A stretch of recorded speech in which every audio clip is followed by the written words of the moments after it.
Good afternoon, my dear tourists. I'm Kyle, your tour guide for today, and it's my pleasure to be of service to you. By the way, I would like to meet our coach, Captain Carlo. Say hello to Carlo.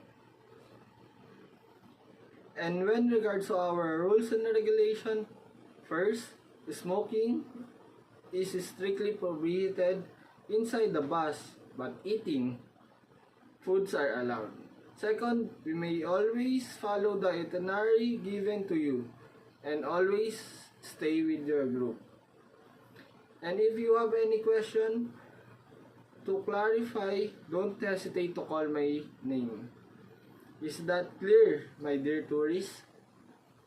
While we are waiting to our first destination, let me tell you some details about Russia. Russia. Russia is the largest country in the world. Occupies 1 to 10 of all the land on earth. It spans 11 time zones across the continents, Europe and Asia, and has coasts on 3 oceans, the Atlantic, the Pacific, and the Arctic. The Russian landscape varies from desert to frozen coastline, tall mountains to giant marshes.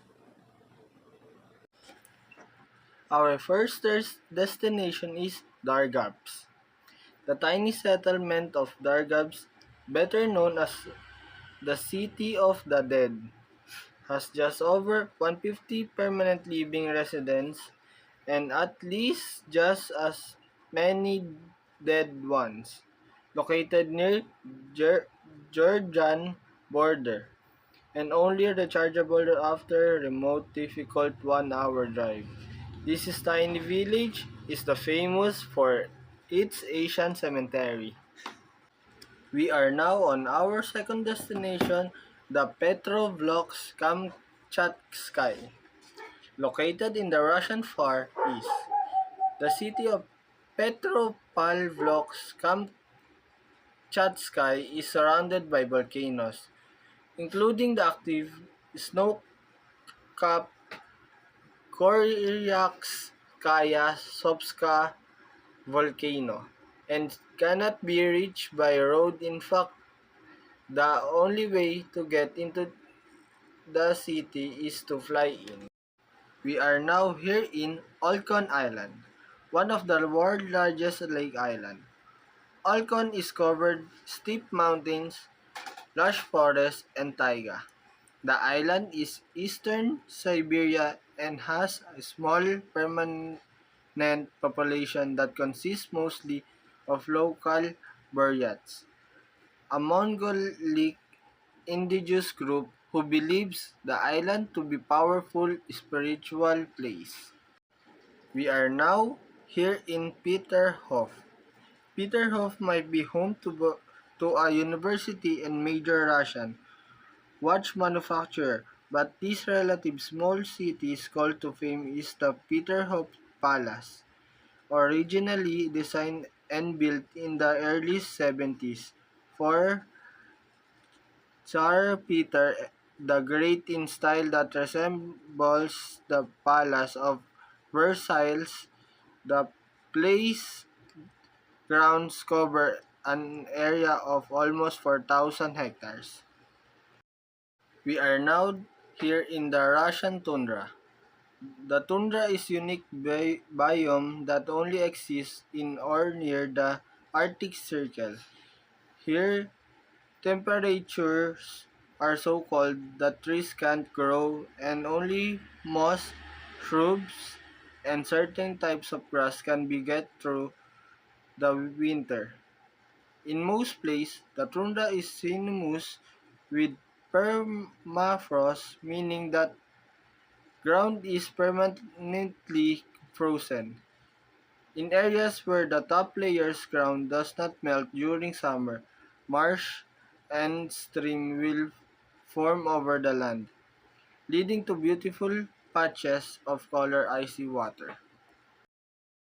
We are now here in Sochi, a summer beach resort town sitting right on the Black Sea.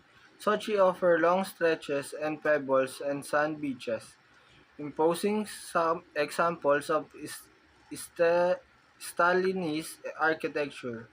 A summer film festival known as Kino Torb, and plenty of spas and outdoor markets to please all budgets and tastes.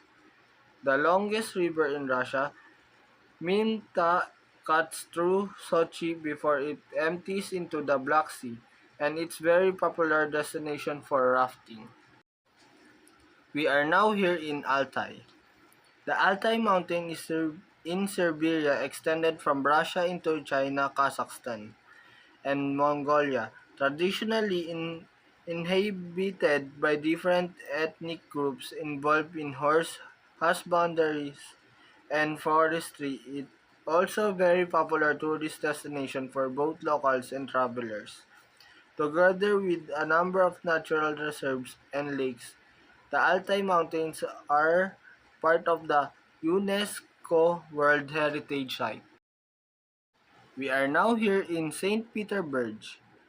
Although smaller than Moscow, St. Petersburg actually has so much of offer, it's often impossible to see it all in one day compared to Moscow. St. Petersburg feels more European fine art and exquisite design details mixing in with history around every corner. You can explore it on foot to admire the architecture up close personally, or hop on cruise to explore part of the 300 kilometers of canals that cut through the imperial city. We are now here in Moscow. Since most international flights arrive or at least stop in Moscow, it's worth planning your trip so you at least have a few hours to explore the city. Russia's capital in magnificent mix of greenery, stunning architectures, and lots of historical reminders of times gone by. For our last destination, we are now here in Lake Baikal. When it comes to breaking records, Lake Baikal is hard to beat. This massive high-altitude reef lake in Siberia is the oldest and deepest lake in the world, reaching a maximum depth of 1,642 meters and estimated 25 million years of age. Baikal is always Baikal is also the largest freshwater lake in the world. Over 20% of the world's freshwater is in this lake. Thank you, my dear tourists. I hope you enjoy our tour here in Russia. I hope that this experience will be memorable to all of you. I'm looking forward to your next visit here in Russia. Thank you so much.